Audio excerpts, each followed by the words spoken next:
Hi, welcome. This is July 2026 Lunch and Learn, and I'm excited to be here today with my very first guest on Lunch and Learn. I have So, Tells by So, Tendai Opadere. I have her here because I thought actually today we're going to do something different because today we're celebrating my birthday. It's birthday month.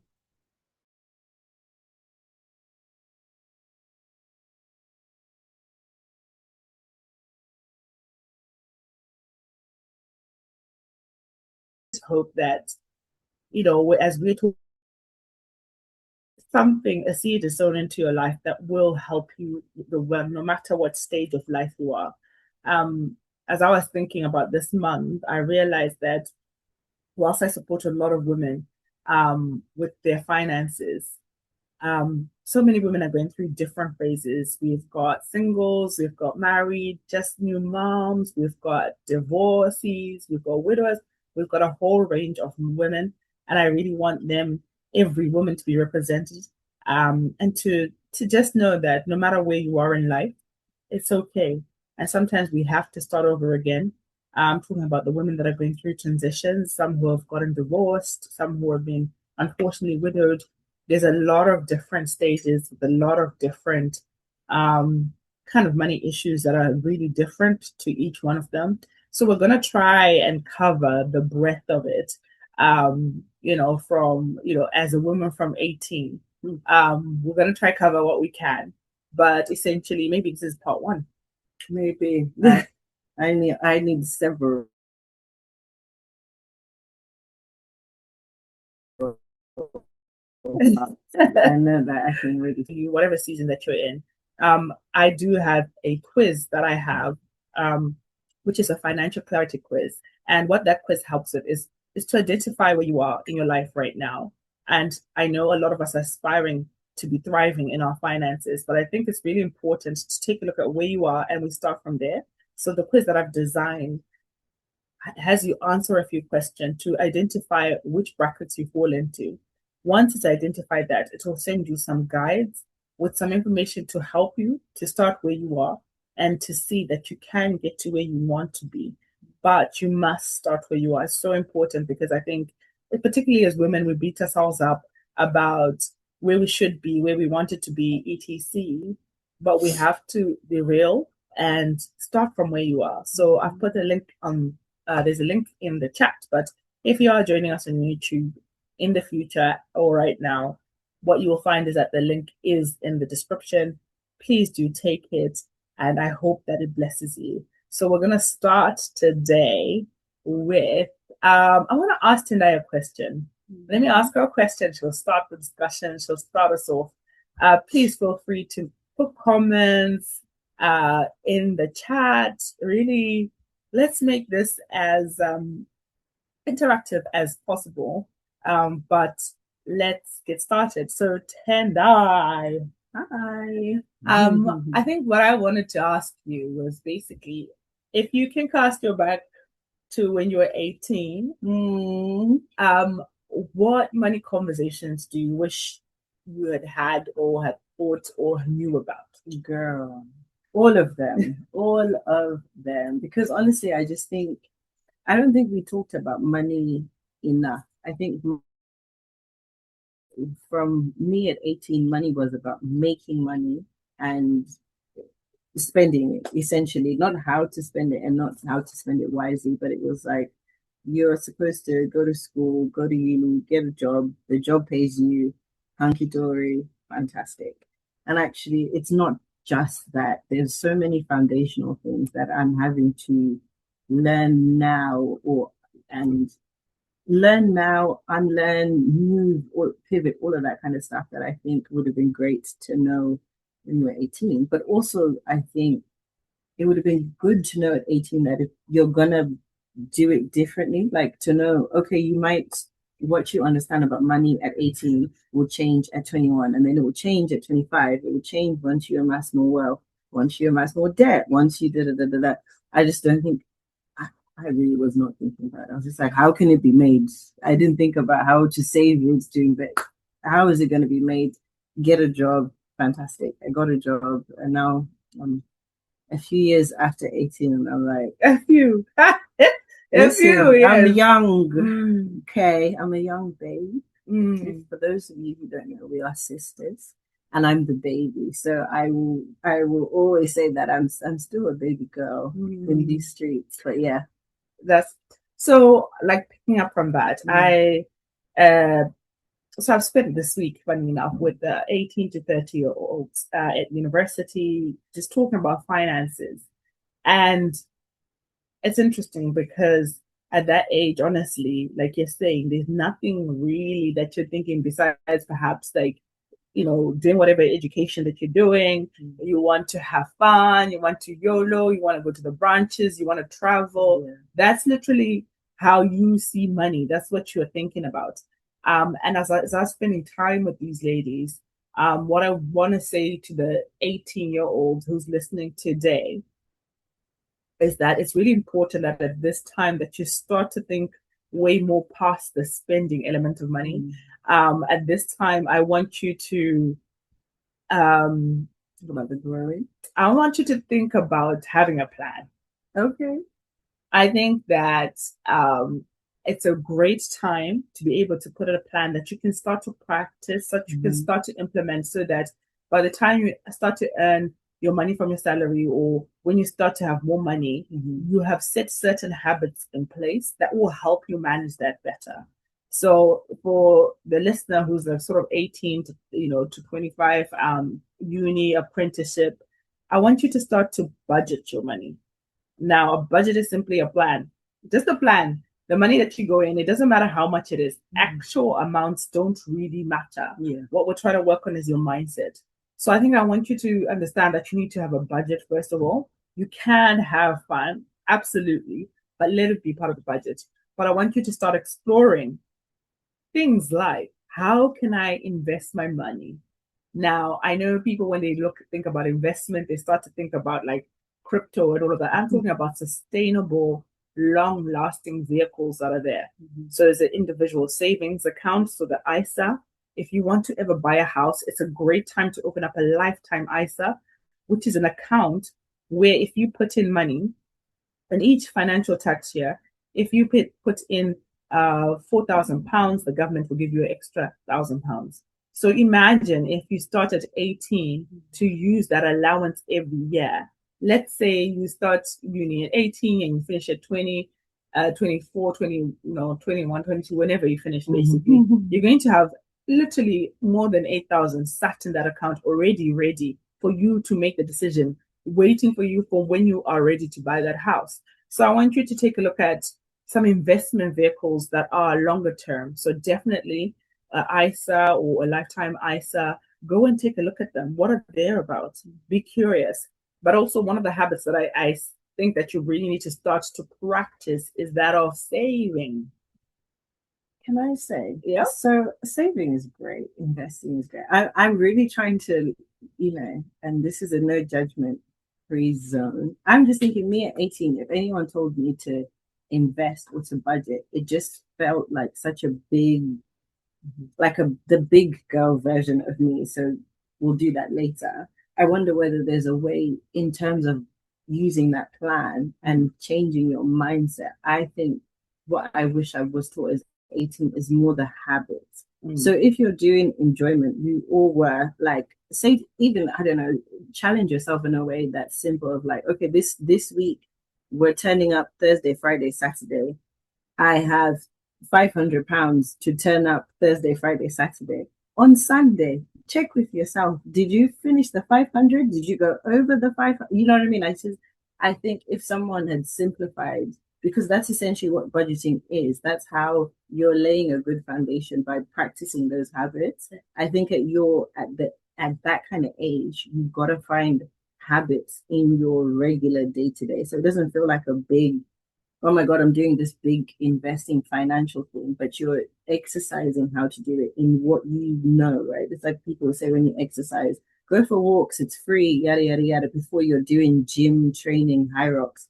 So I think at that level, sometimes there's like a simplified version of applying that same logic, but making it a part of who you are. Because even if you are like me, you're investing later on in life, the habit of saying, actually, I went over my £500. So now next week, I now know I need to change it. Or next week, I'm now not going because the 500 is finished. Wish I used to do. Me, I would have been like, it finished, but we're going back. We're doing it again. So, yeah, just to add to that, like planning element.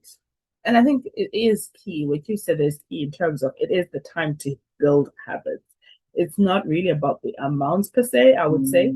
So I know like I went into gun hole, but actually, if you think about it, like one of the things I highly recommend is that you get an account with pots in it. And now that's become really easy and accessible. There are many providers that have them.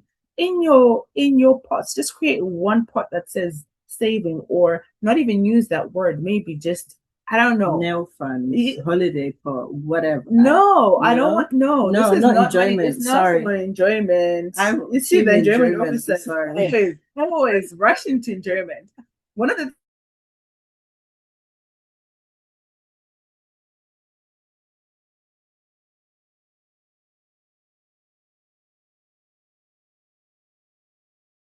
right. So I want you to create a pot, something that will actually make you think, something that will, I don't know, my house.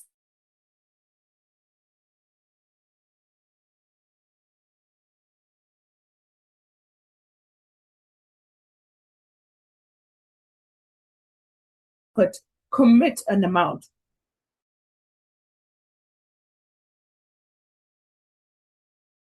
I put £10 into the account. Yeah. And then back to your point, definitely you need to have a budget. Have a hair pot, a nail pot, a brunch with the girls pot. Have those pots, because yet again, it is helping you build and establish the habit of budgeting. But I think with that, we just have to make sure that we're starting to really focus on putting money away for the future, for things that you need to do. Because the thing is, at this point, it's crucial for you to set your mind right. The habits are what are really important. The amounts don't matter too much.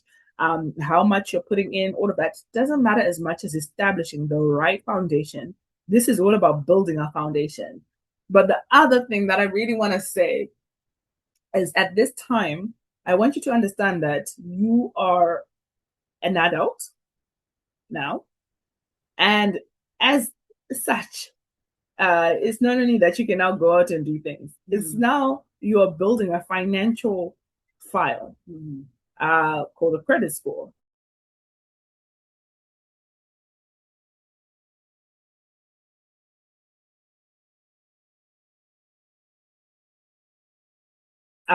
You can, happy go lucky.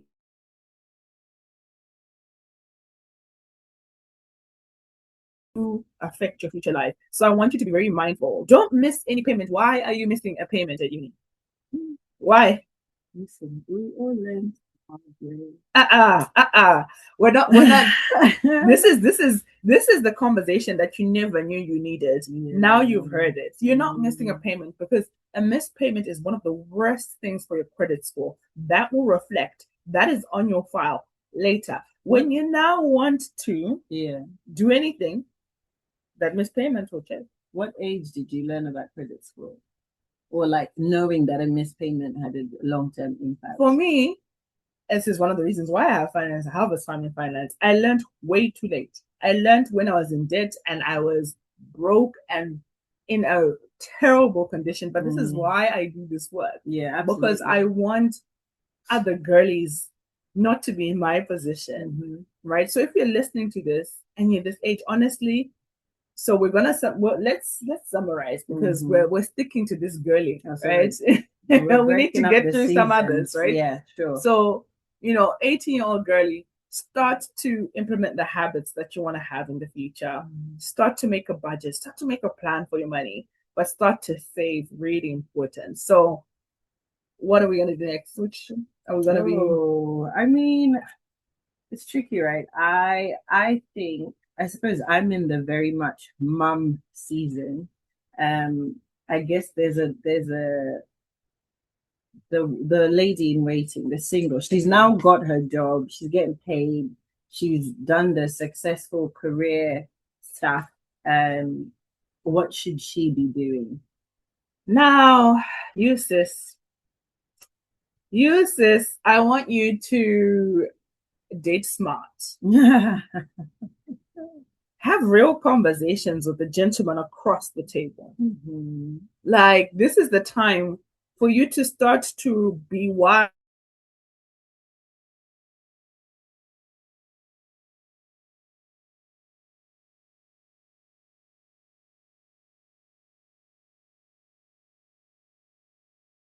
Them and to build you up, or is going to be a story of a lot of problems.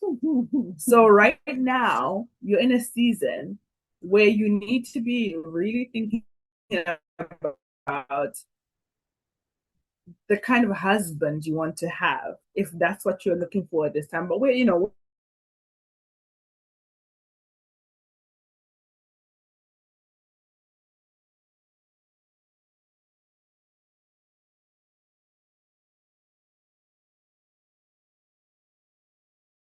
have the discussion. How are you going to have the discussion when rent is due in your house? So this is the time. Okay. So before also we go to other people's sons, it's not just for look at yourself, girl. What are you doing? But what are you doing? I want you to be able to be making a plan. We stick plans are always required. The budget is real. Be budgeting, be saving. Like understand what can you invest in. Yet again, I'll go back to that. Is it time to open up a bit of stocks and shares to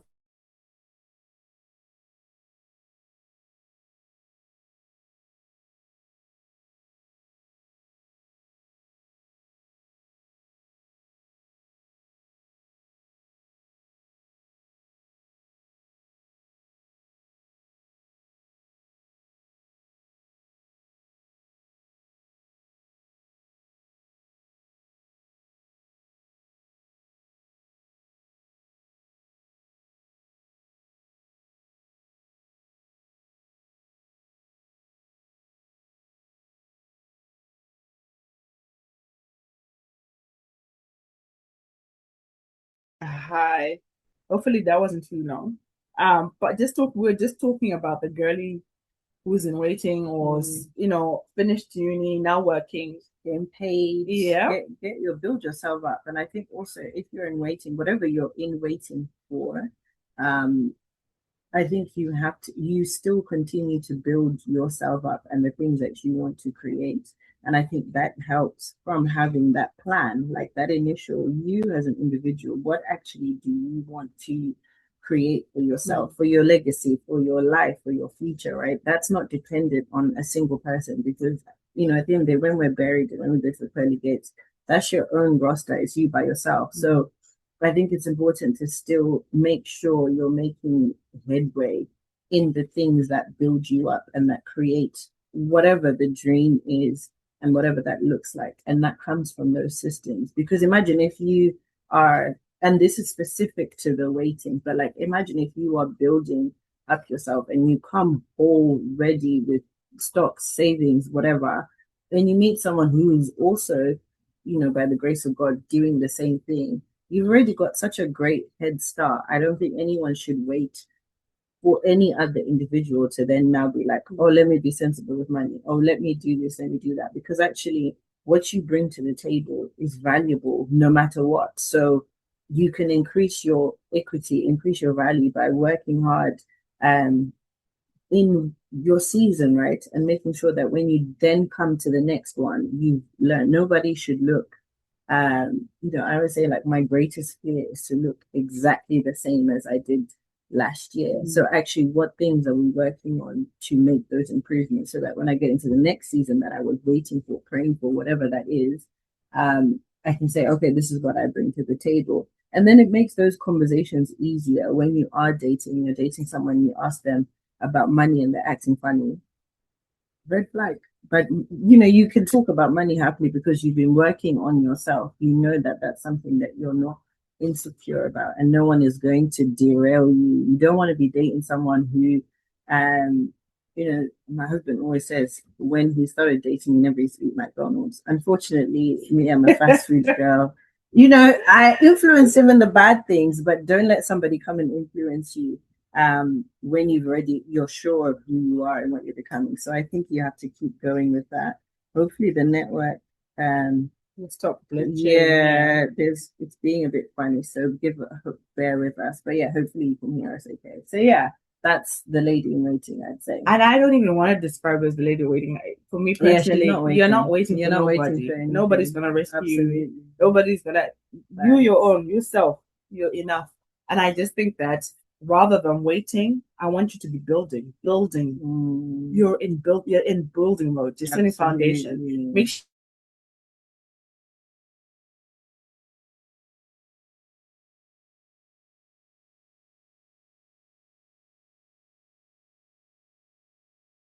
one of the things when I was growing up, our mother property, they'd be like, oh, wow, unozoita say, oh, when your husband comes, what happens? Listen, what you're able to acquire by yourself is going to only be beneficial for generational wealth. Yeah. So there's no waiting for anybody. Like, start to really learn and start to have a plan about your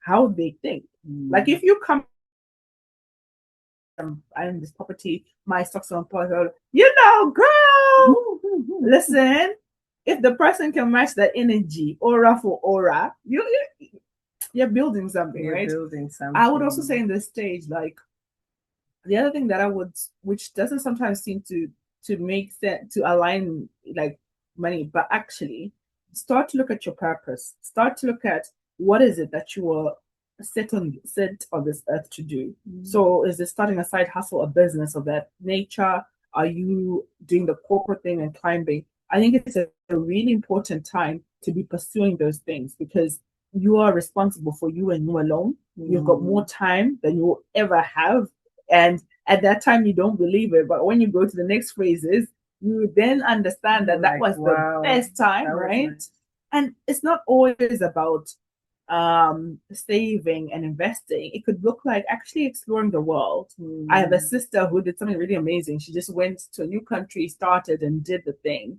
And that changed her life. But you know what? It also changed ours because it was just so nice to see someone of that age to go out and experience a different world. And it's so enriching for the person. So do make sure in this time that you're really exploring and get to know you. We were actually having this conversation in general, like when you look at our generation, I think there's a lot of, no matter where you fall in this, where you are as a woman in your life, I do think we've come to a point where we are we're becoming very risk averse. Like a lot of us are like first generation somewhere else, another country where our parents left everything that they knew. And actually doing more of that in our era would allow you to learn more and to grow and develop. And I think it's important to take those chances and to take those risks. And to piggyback on the conversation about purpose, I think I've got very mixed feelings about purpose when you're starting out in the world, only because I do think, and I can only say this in this season now, mum of two, mortgage, bills to pay. I think purpose is excellent if you can acquire it early, but I think purpose sometimes can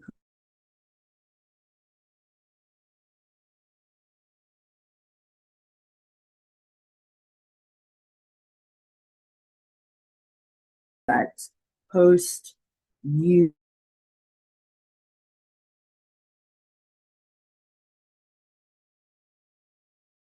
things that were for my purpose. I was searching for purpose, but actually what I want, the life that I was trying to build, there was a big financial gap between the life I wanted and what my purpose and what your purpose looks like, and saying you need a vehicle that's going to fund your purpose and fund your dreams, and purpose will come. So I do think in that season also, it's not being tied to an identity, but saying, actually, who do I want to become? In 10 years' time, I want the house, I want a 401k, whatever the case may be. But to get there, I'm going to have to do some heavy grafting and things that I don't enjoy, things that are not my purpose. And I think that's an important thing for a woman to learn, and to learn quickly, because sometimes when you are doing that purpose chasing, it can throw you off. And then you start making bad decisions, and then you're now relearning, unlearning constantly. But if the goal is to build something and to have X amount of, some people have grand dreams. Like, by the time I'm 40, my bank account should look like this. And actually, I wish maybe at 18, that was the dream. That was the lesson I should have been doing. Because then even if you get thrown off, I'd be like, no, but 40, we need 100K in that bank. So what do I need to do to get that to that 100K and keep it going? So yeah, I think those are the kind of things that I think for that and I can only say pre-marriage because it's personal to me, but those are the lessons and things I wish someone had thought about more. And I think we're just piggybacking off that. I think really dealing with yourself, like Absolutely. Your feelings, your emotions, becoming quite a wholesome person is really important. And it does translate to your finances, because up and down we're being triggered by emotions and spending. So also spend some time really finding yourself and exploring and healing from whatever childhood traumas that you believe you've experienced, from whatever things that you've experienced. It's a great time to really discover self. For the interest of time, where should we jump to? The mamas, I guess. The mamas. No. It's this one. She just wants to be helped. Like, help me. No. Before we get there, I'm just going to do a quick. No. I'll do a quick, like. Okay. And I don't know. This one is a bit controversial. Okay. You now then get to the point where you are getting married. I just want to throw it out there that a wedding, just be careful about how you spend. I heard once it was described as a big, fabulous, expensive party. And I think that helps you kind of tune. It's a party. Absolutely. You guys have a lifetime together. You have a lot of things that you want to do. And actually, I think as women, we are naturalized. We have these dreams, these grandeur dreams of this wedding, and we are crippling our marriages, our finances together before they've even started. Absolutely. So a quick one on that.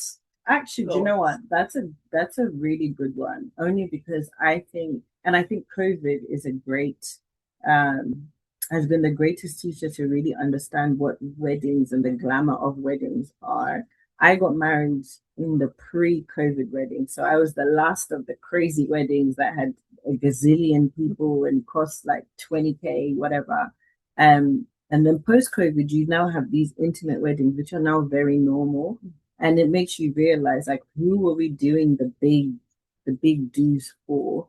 And I think it's almost like bankrupting your marriage before it's even started, for the sake of pictures and for the sake of like people to come and be like, oh my God, Rumbi's wedding was so good. She had gold plated chairs, and then you don't see those people for the rest of your life. So I do think, yes, there's a level of like, there is a little girl out there who's like, oh my God, when I get married, I'm gonna have this dream wedding. Sure, we all have dreams, but I think it's just about accepting what is realistic. I dream of owning a Range Rover. It's very much on the vision board, but when I look at how much it costs monthly, I said, I'm good. So I think a grand wedding is nice, but I think just be sensible and talk to your friends. And I think also as women, we need to talk about money more and teach each other. Absolutely. In whatever season, even the uni. Absolutely. I remember my uni friend, one friend in particular is really good with money, and she would be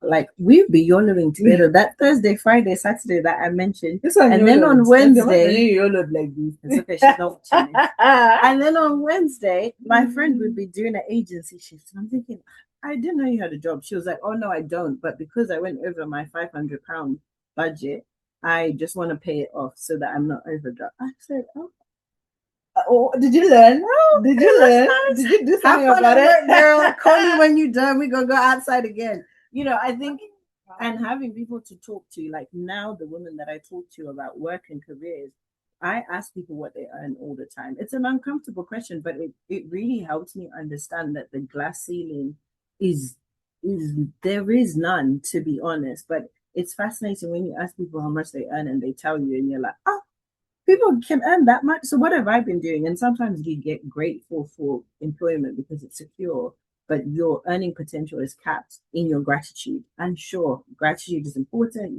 You all of these kind of things.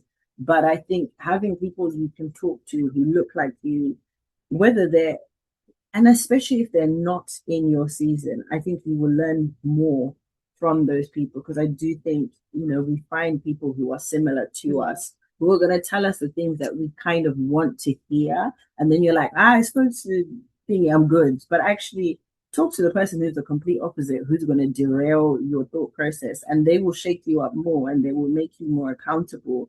There's one person I speak to all the time who says, you're too broke to be invisible. And I'm always just like, do you have to shout at me about it? But it pushes me more than talking to the person who's saying, no, you're doing a good job. It's okay. It's just the season. Because the season becomes your life. Yeah. And the women who are around you, it's important to have the people who will reassure you, but it is important to have the woman who's going to push you, get, and they don't have to be mentors. Sometimes they are like your sisters, whoever it is. As you can tell, we have very different financial habits, which is why she has the finance. I don't do all of that, but she's there to pull me back and be like, you need to calm down, yeah, I don't know. I went on tangent. You did, but I think you brought a very important thing that the conversation, this title is the conversation women should have about money. And I think it's important to understand throughout all the seasons of your life, you need a good circle around you. Right? Because if your circle, if you all encourage each other to go on holiday and, it's gotten wild. Like I've watched Instagram, you must come on this holiday. You must fly first class. You must, when we go to the shop, you must come out with this little bag. Like if you can't afford it, that is not your circle, babe. Like let's find other circles. So I think it's really important to understand where you are, to have ones that inspire you. Definitely really important, because also sometimes you're right. Sometimes we're victims of our circle because we're all like, oh, la la la, violin praying. Oh my gosh, life is so difficult. And then our parents never did this.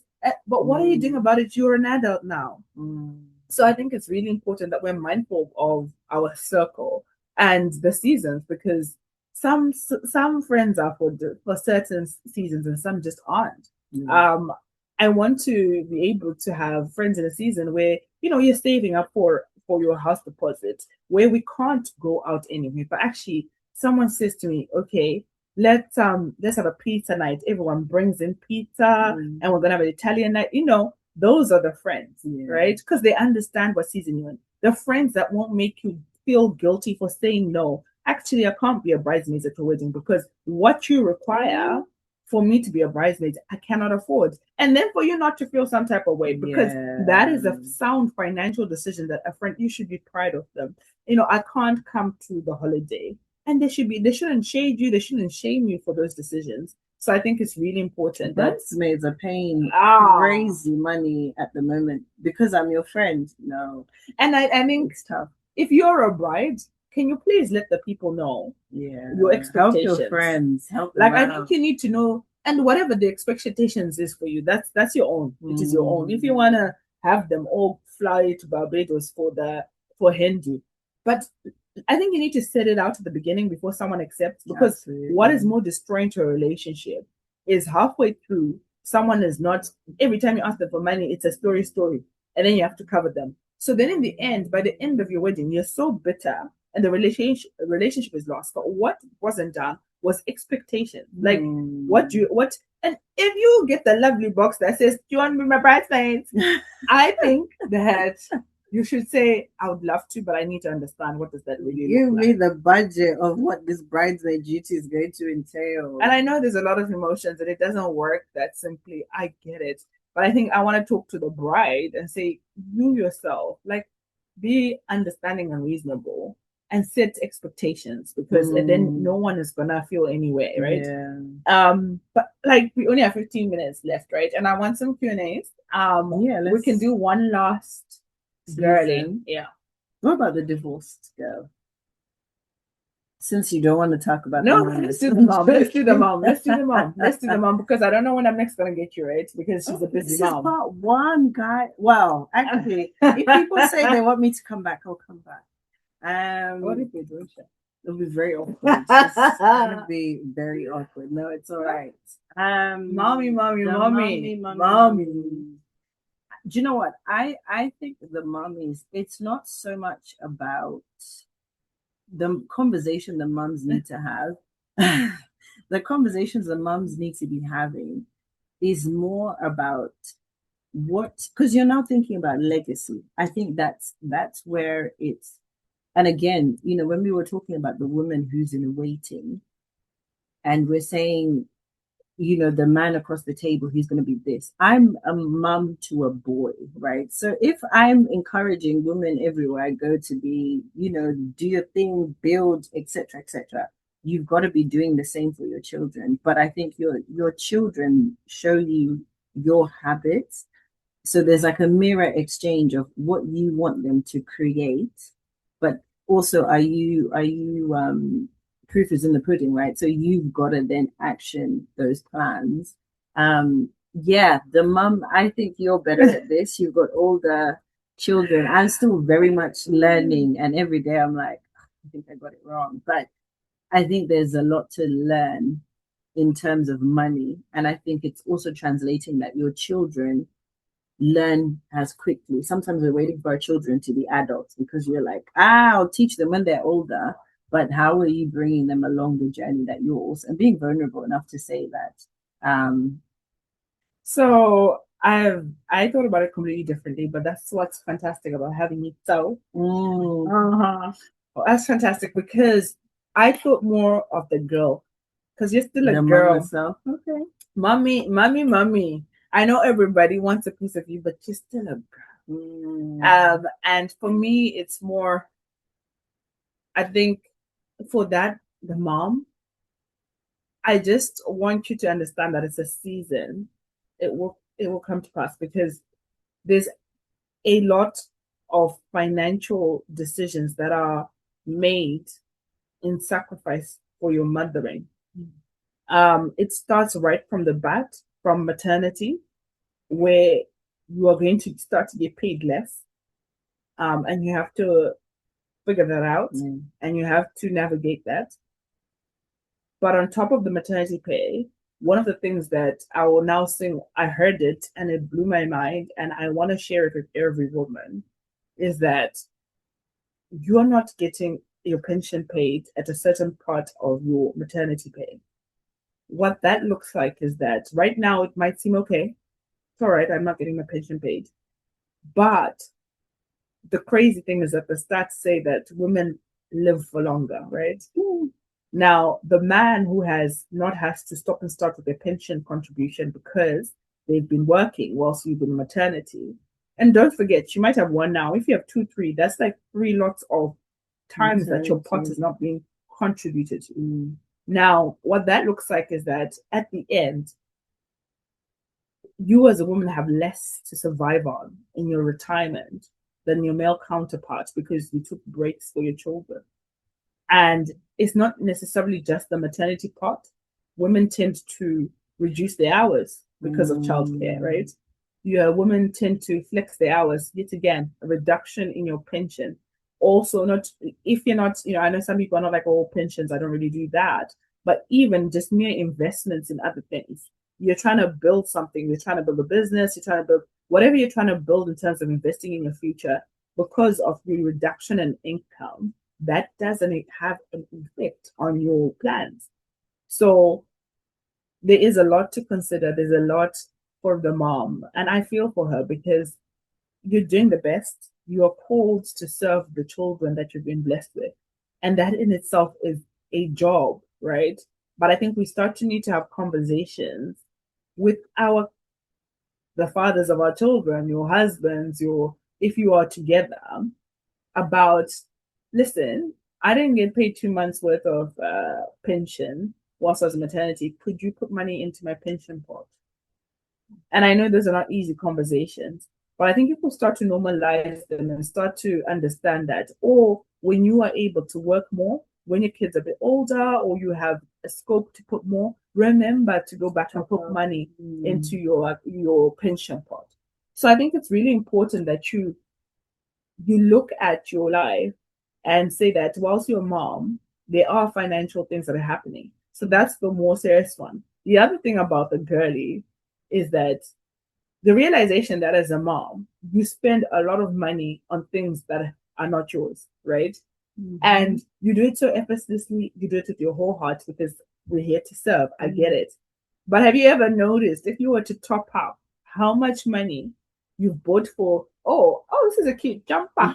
Let me buy it. Oh, there's a school play. They need a trip money. You bought it. Oh, it's World Book Day. That's the invisible cost of being a mom. Absolutely. And all of those monies, yet again, this woman was phenomenal. She said, have you ever realized that you and your husband, right, get paid? And I know some families are really great. They put all their money together, so it works well. But most people don't, right? Or if they do put their money together, you forget to put a pot for your children's expenses. So it comes out of your little pot that you have out of your, if that makes sense, right? Mm-hmm. So be mindful that if you have a joint, if you have all your finances together and you work them out together, make sure you put a pot for the children, literally classes. They need new socks.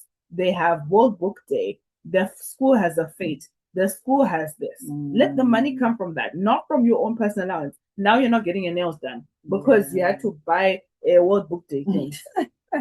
Now you're not getting your hair done but actually, those things make you feel good. You want them. You want to treat yourself. Those are things for you.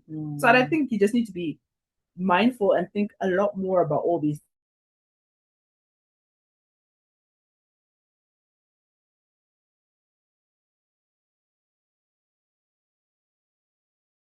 Bought our house, I didn't have a pot. Home sense, Danone, trinkets, they're just going to this disposable money that you didn't account for. So I do think it is good to break down your finances as much as possible in whatever season that you're in, because you are going to have little things that you like to do that need to be accounted for. So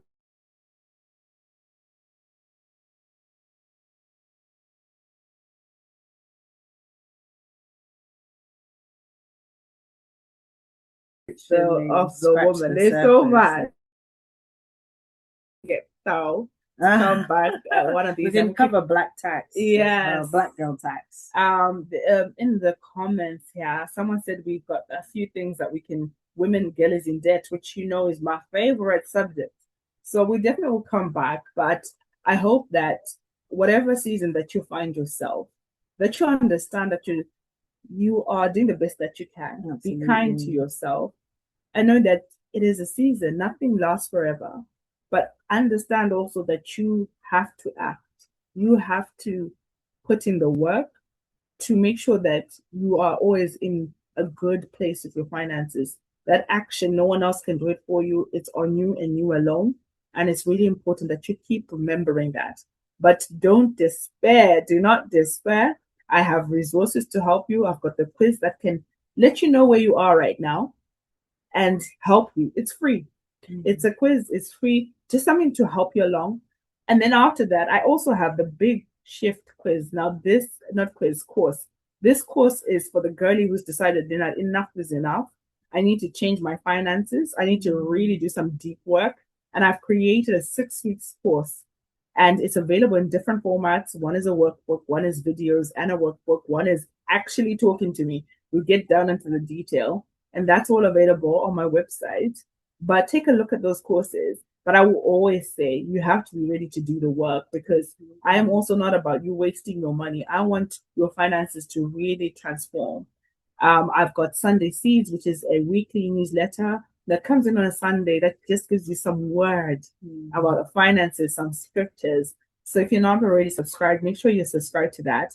But please do follow our YouTube. Please do follow our Instagram. It's always on Instagram. I am. If you want a bit of bands and a bit of everything, she's the one. Not even bands, to be honest. She's a mommy. If you're a mommy and you wanna just be with someone else in the trenches, basically. Join me. I live there permanently. She's your girl. So yeah. So thank you so much for joining this month's Lunch and Learn. And thank you for following Harvest Farming Finance. And I am so pleased that you could take this time with us.